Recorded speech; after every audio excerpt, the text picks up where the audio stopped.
తెలంగాణలో రాజకీయం వేడెక్కుతోంది.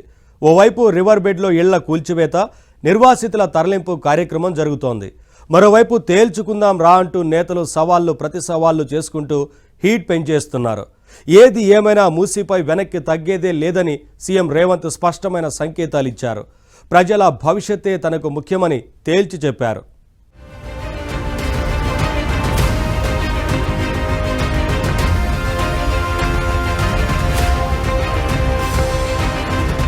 ఆపరేషన్ మూసీపై ప్రభుత్వ విపక్షాల మధ్య మాటల మంటలు రేగుతున్నాయి.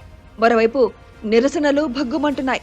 మూసీ అంశాన్ని రాజకీయంగా తమకు అనుకూలంగా మలుచుకునేందుకు బీఆర్ఎస్, బీజేపీలు దూకుడుగా ప్రజల్లోకి వెళ్తున్నాయి. ప్రజల పక్షాన పోరాడతామంటూ ఆ పార్టీ నేతలు స్టేట్మెంట్లు ఇస్తున్నారు. అయితే మూసీ ప్రక్షాళన విషయంలో వెనక్కి తగ్గే ప్రశ్నే లేదని సీఎం రేవంత్ స్పష్టమైన సంకేతాలు పంపారు. అక్రమంగా నిర్మించుకున్న తమ ఫామ్ హౌజులు కూల్తాయన్న భయంతోనే బీఆర్ఎస్ నేతలు పేదలను రక్షణ కవచంగా వాడుకుంటూ నాటకాలాడుతున్నారని ముఖ్యమంత్రి రేవంత్ రెడ్డి ధ్వజమెత్తారు. నల్ల చెరువులో, సున్నం చెరువులో మూసి ఒడ్డున ప్లాట్లు చేసి ప్రజలకు విక్రయించి కోట్లు సంపాదించింది బీఆర్ఎస్ నాయకులు కాదా? హైదరాబాద్ నగరం ముంపునకు గురవుతుంటే రక్షణ చర్యలు తీసుకోవద్దా అని ఆగ్రహం వ్యక్తం చేశారు. 10 ఏళ్లు అధికారంలో ఉండి బీఆర్ఎస్ నేతలు ఆగర్భ శ్రీమంతులయ్యారని, కేటీఆర్, హరీష్ రావు, సబిత కుమార్ల ఫామ్ హౌజ్లను కూల్చొద్దా అని ప్రశ్నించారు. ఫామ్ హౌజ్లు కూలుస్తారనే పేదలను అడ్డు పెట్టుకుని ధర్నాలు చేస్తున్నారని ధ్వజమెత్తారు.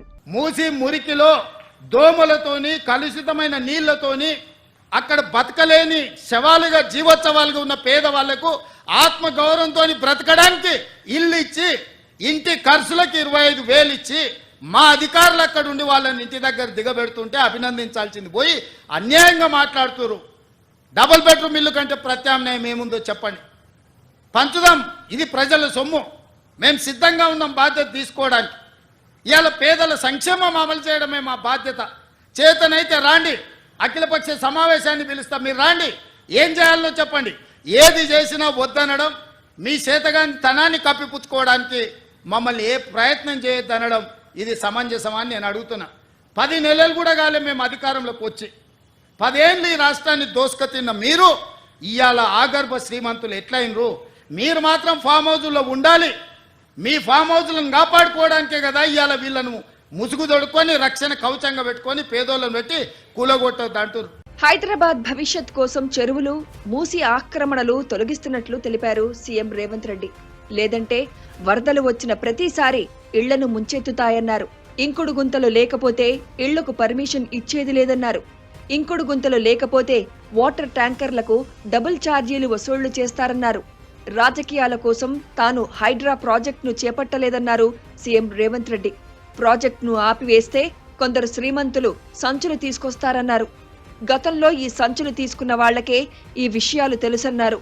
1,00,000 కోట్లతో కాళేశ్వరం ప్రాజెక్ట్ కట్టి సంచులు తీసుకున్నారని సీఎం రేవంత్ విమర్శించారు. ఫైనల్ గా మూసీ ప్రక్షాళన విషయంలో తానెంత స్ట్రాంగ్ గా ఉన్నానో ఓ క్లారిటీ ఇచ్చేశారు. మరి సమస్యకు పరిష్కారం ఏంది? ఇవాళ ఇంకుడు గుంతలు కట్టాలి అని చెప్పినాం. ఎన్ని ఇళ్లలో ఇంకుడు గుంతలు ఉన్నాయని నేను అడుగుతున్నా. ఇవాళ అందుకే మా అధికారులకు ఆదేశాలు ఇచ్చిన, ఇంకుడు గుంతలు కట్టని ఇండ్లకు అనుమతులు ఇచ్చేది లేదు. ఇంకుడు గుంతలు లేని ఇండ్లకు నీళ్ల ట్యాంకర్ 2 అంతలు ఛార్జ్ చేయమని మా అధికారులకు నేను ఆదేశాలు ఇస్తున్నా. కానీ ఇట్లనే వదిలేసుకుంటూ పోతే ఇవాళ చెరువులను ఆక్రమించుకొని, నాలాలను ఆక్రమించుకొని, మూసీని ఆక్రమించుకుంటే ఈ సమస్యకు పరిష్కారం ఎక్కడ? రాజకీయాల కోసం ఈ ప్రాజెక్టును చేపట్టలేదు. ఇవాళ ఆపితే ఈ శ్రీమంతులు అందరూ వచ్చి సంచులు ఇస్తారు. ఆపినోనికి సంచులు ఎట్లా అడ్డం పడడానికి, సంచులు తీసుకున్నోనికి తెలుసు సంచుల గురించి.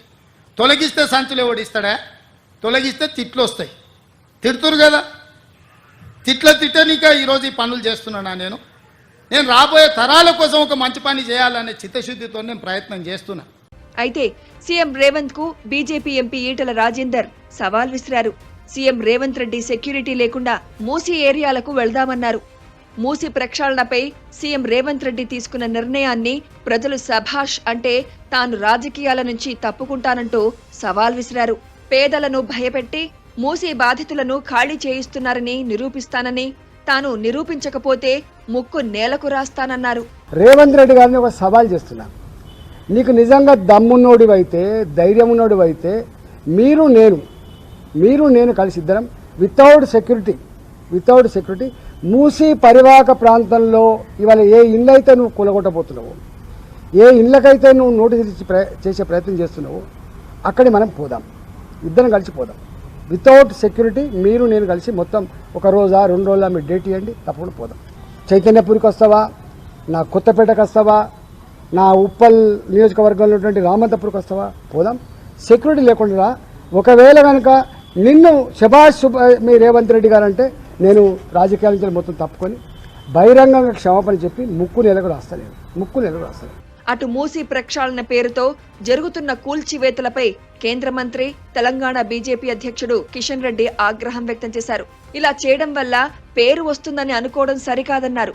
పేదల ఇళ్లపై గడ్డపార పడినా, బుల్డోజర్ వచ్చినా బీజేపీ తరపున చూస్తూ ఊరుకోమని కిషన్ రెడ్డి చెప్పారు. కూల్చివేతలపై రాహుల్ గాంధీ మాట్లాడాలని ఆయన డిమాండ్ చేశారు. పేదవాడికి సంబంధించినటువంటి ఇళ్ల మీద గడ్డపార పెట్టేటువంటి అధికారం, బుల్డోజర్ పెట్టేటువంటి అధికారం